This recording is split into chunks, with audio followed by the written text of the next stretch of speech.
Hi friends, welcome back to Purna family channel.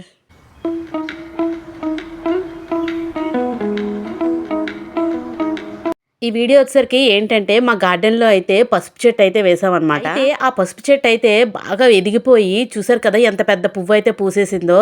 అలాగా పువ్వు పూసిన తర్వాత కిందని ఎన్ని పసుపు కొమ్మలు అయితే వచ్చాయని చెప్పేసి తీసామన్నమాట మొక్కని. చూసినట్టయితే చాలా పసుపు కొమ్మలు అయితే తయారైపోయాయండి. ఒక్క కొమ్ముకి ఎన్ని కొమ్ములు తయారయ్యాయి అంటే కిందని మాకే ఆశ్చర్యం వేసింది. కష్టానికి ప్రతిఫలం అయితే కనిపించింది అనమాట. ఈ పసుపుది మనం చాలా మంచిగా అయితే యూజ్ చేసుకోవచ్చండి ఇంట్లోని. ఇలాంటి న్యాచురల్ పసుపుని మనం హ్యాపీగా ఇంట్లో వంటకాలు కావని మనం ఫేస్ ప్యాక్ ఏమైనా వేసుకున్నా ఇందులో యూజ్ చేసుకున్నా మంచిదన్నమాట. మనకి మార్కెట్లో దొరికినవి కొన్ని కెమికల్స్ అయితే కలిపేస్తారు కలర్ కోసం. అలాంటివి వాడితే మాత్రం హెల్త్కి అస్సలు మంచిది కాదండి.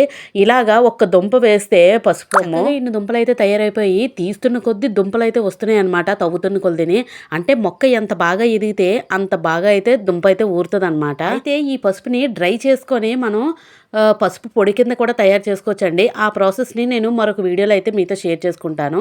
తప్పకుండా మన ఛానల్ అయితే వాచ్ చేయండి. ఏంటంటే మన ఛానల్లోని మోటివేషన్ స్టోరీస్ అయితే చెప్తాను కదండి. ఆ స్టోరీలో భాగంగా ఇప్పుడు మీకు ఈ వీడియో చూపిస్తూ నేను ఒక మోటివేషన్ స్టోరీ అయితే చెప్పాలనుకుంటున్నాను. స్టోరీ ఏంటంటే అనగనగా ఒక ఊర్లోని ఒక అతను అయితే ఉన్నారు.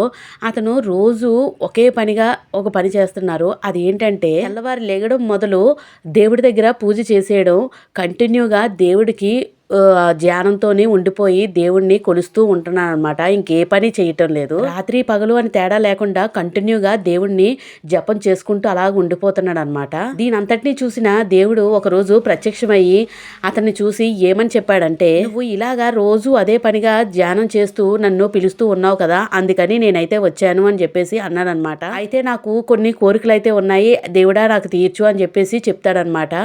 అప్పుడు ఆ దేవుడు ఏమన్నాడంటే, అయితే సరే నీ కోరికలు నేను తీరుస్తాను, నేను చెప్పిన పని ఒకటి చెయ్యు అని చెప్పేసి అన్నాడనమాట. అది ఏంటంటే నీకు ఒక కొండ కనిపిస్తుంది కదా, ఆ కొండ దగ్గర ఒక పెద్ద రాయి అయితే ఉన్నది. ఆ రాయిని నువ్వు తొయ్యాలి అని చెప్పేసి చెప్తాడనమాట. అయితే సరే రాయిని తొయ్యడమే కదా, తోసేస్తాను అని చెప్పేసి అనుకొని పడుకుంటాడండి. ఆ రోజు రాత్రి దేవుడు చెప్పాడు కదా అని చెప్పేసి తెల్లవారే లేచి పూజ అయితే చేసేసుకొని ఆ కొండ దగ్గరికి అయితే చాలా ఆత్రంగా వెళ్ళాడనమాట. వెళ్ళి చూసేసరికి పెద్ద రాయి అయితే ఉంది. ఆ రాయిని తొయ్యడానికి చాలా ప్రయత్నం అయితే చేశాడు. ఆ రాయ చిన్న ఎడ్జ్లోనే ఉందండి, ఎంతో ఎడ్జ్లో లేదు, చిన్న ఎడ్జ్లోనే ఉంది. అయితే ఎంత ప్రయత్నిస్తున్నాడు కానీ అవ్వలేదు. సాయంత్రం అయిపోయింది. ఇంకా తిరిగి ఇంటికైతే వచ్చేసాడనమాట. అలాగా రోజు తెల్లవారే లెగడం, పూజ చేసుకోవడం, ఆ కొండ దగ్గరికి వెళ్ళి ఆ రాయిని తోస్తూ ఉండేవాడు అనమాట. అది చిన్న ఎడ్జ్లో ఉన్నా కూడా అది కదిలేదు కాదండి.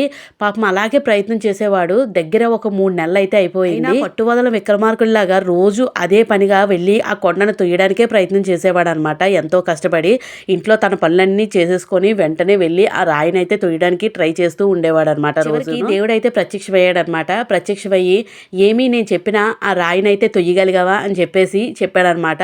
చెప్పేసరికి అతను ఏంటన్నాడంటే, చెప్పినట్టు స్వామి నేను ఎంతో ట్రై చేశాను, అస్సలు తొయ్యలేకపోతున్నాను, చాలా కష్టపడుతున్నాను కానీ అస్సలు పని అవ్వట్లేదు, అసలు నేను తొయ్యలేకపోతున్నాను అని చెప్పేసి చెప్పాడనమాట. దేవుడు ఏమన్నాడంటే, సరే నువ్వు తొయ్యలేకపోతున్నావు కానీ నీలో ఒక విషయం జరిగింది, అది ఏంటో గమనించావా అని అడిగాడు. అదేంటి, నాలో ఏం జరిగింది అని చెప్పేసి ఆశ్చర్యంగా అడిగాడు అనమాట. తెల్లవారే లెగడం, దేవుడికి పూజ చేసుకొని నీ పని కోసం నువ్వు బయటికి వెళ్ళి నీ పని పూర్తి చేయడానికి ఒక డెడికేషన్గా వెళ్ళేవాడివి. నీలో డిసిప్లిన్ అయితే కనబడింది. నీకు నా మీద శ్రద్ధ కన్నా నీ పని మీద శ్రద్ధ పెరిగింది, నువ్వు అది గమనించావా అని చెప్పేసి అడిగాడు అనమాట. అలాగే నువ్వు ఆ తొయ్యడానికి నువ్వు ఎంతో వర్కౌట్లు చేసి ఎంతో బలంగా మంచి ఫుడ్ తిని ఎంతో బలంగా అయితే తయారయ్యావు, అది కూడా గమనించావా అని అడిగాడు. అది తొయ్యాలి అని ఒక పట్టుదల, ఒక కృషితోని నీ పని నువ్వు చేయడానికి ఎంతో నీ ప్రయత్నం అయితే నువ్వు చేసావు, అది నువ్వు గమనించావా అని చెప్పేసి అడిగాడు. అవును స్వామి, నేనైతే నా ప్రయత్నం అయితే నేను చేయడానికి నా పనిగా నేను ముందుకు వెళ్ళాను అని చెప్పేసి అన్నాడు. ఇన్నాళ్ళు నన్ను పూజించుకుంటూ ఒకే దగ్గర కూర్చుండిపోయి అలాగే ఉండిపోయావు, ఇంకేట్ల మీద జాస్ పెట్టుకోకుండానా, నీ పని అది కాదు, నువ్వు చెయ్యాల్సిన పనులు చాలా ఉన్నాయి, వాటి మీద దృష్టి పెడితే నువ్వు సక్సెస్ అవుతావు, అంతేగాని నేనేదో చేస్తాను కదా అని అదే పనిగా ధ్యానంలో కూర్చొని నన్ను పిలిస్తే నీకు దమ్మిడి ఉపయోగం ఉండదు అని చెప్పేసి ఈ విధంగా నేర్పించాడు. అనమాట దేవుడు. అప్పుడు అతనికైతే కళ్ళు తెరుచుకొని కరెక్టే, మనం చెయ్యాల్సిన పని మనం చెయ్యాలి, అంతేగాని దేవుడు వచ్చి చేస్తాడని చెప్పేసి మనం ఖాళీగా కూర్చొని ఉంటే ఏం ఫలితం ఉంటుంది చెప్పండి. ప్రతి ఒక్కరూ తెలుసుకోవాల్సింది ఏంటంటే దేవుడి మీద భారం వేసి నీవే దేవుడా అని చెప్పేసి అంటూ ఉంటారు. అది చాలా తప్పండి. మనం చెయ్యాల్సిన పని మనం చేసుకుంటూ వెళ్తేనే కదా, మనం కష్టపడితేనే కదా దాని ప్రతిఫలం దొక్కుతుంది. అంతేగాని దేవుడు ఏదో చేస్తాడని చెప్పేసి ఖాళీగా తిని కూర్చుంటే పని అవ్వదు, అస్సలు ఏమీ జరగదన్నమాట. దేవుడు ఒక పని చెప్పినందుకు తన ఒళ్ళంతా శ్రమ పెట్టుకొని ఆ రాయినైతే తోశాడు. కానీ దేవుడు చివరికి ఏమన్నాడంటే, నేను రాయినైతే తొయ్యమన్నాను, అది ఎప్పుడు పడాలా అనేది నా చేతుల్లో ఉంటుంది, దానికి టైం వచ్చినప్పుడు నేను దాన్ని తోస్తాను, అప్పుడు నీకు పని తేలికవుతుంది. అలాగే నువ్వు కష్టపడిన రోజులు నువ్వు కష్టపడు, దానికి ప్రతిఫలం నేను త్వరలోనే చూపిస్తాను. నువ్వు కష్టపడకుండా నువ్వు కూర్చుంటే నేను ఇవ్వను అని చెప్పేసి ఆ దేవుడు చెప్తాడనమాట. దానికి అతనికి కళ్ళు తెరుచుకొని సరే నా ప్రయత్నం అయితే నేను చేస్తాను, ఇక మీదట నా కష్టం మీదే నేను బతుకుతానని చెప్పేసి అప్పటి నుంచి కష్టపడి మంచిగా ఫలితాలు అయితే సాధిస్తున్నాడు. అలాగే మనం కూడా అంతేనండి, మన పని మనం చేసుకుంటూ వెళ్ళాలి, అంతేగాని దేవుడి మీద భారం వేసుకొని కూర్చుంటే ఏ పని నడదనమాట. మన ప్రయత్నం మనది ఎప్పుడూ ఉండాలన్నమాట. ఫైనల్గా పసుపు అయితే మేము చక్కగా తీసేసాము. ఈ స్టోరీ మీకు నచ్చిందనే అనుకుంటున్నాను.